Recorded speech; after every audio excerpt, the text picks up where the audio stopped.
So I wanted to ask you, what is an advocate? What's your role? What is an advocate? That's such an important and good question. And an advocate is really someone whose job it is to believe and support survivors of all different types of sexual violence, regardless of at what age they experienced that sexual violence at, and regardless of how long ago it happened. An advocate's role is to really meet survivors and families where they're at.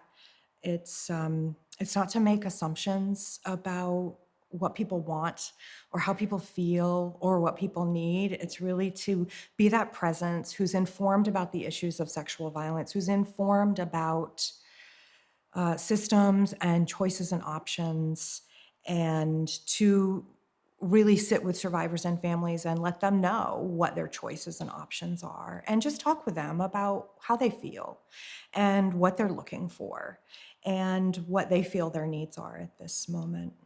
So we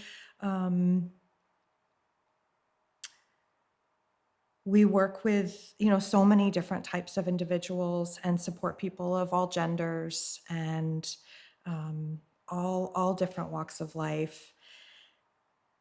Advocates need to know how to really listen to people.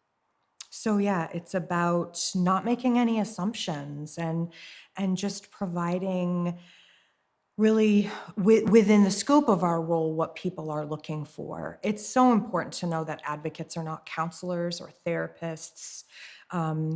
If an advocate holds that kind of a license or has that educational background, they really can't be using it in their role as an advocate, because we're not providing counseling, we're not providing therapy services. We're really meeting people where they're at, listening to them, believing them 100%, not asking questions about why something happened or the way in which the survivor was acting when it happened.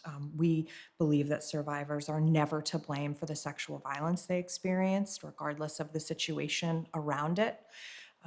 And so we just try so hard to make sure that they know all those things, and then we be quiet and we listen and hear what that individual wants to tell us and what a survivor is looking for from advocacy services, what a survivor is looking for in their healing process, and what they're looking for resources and options is absolutely different for every single person.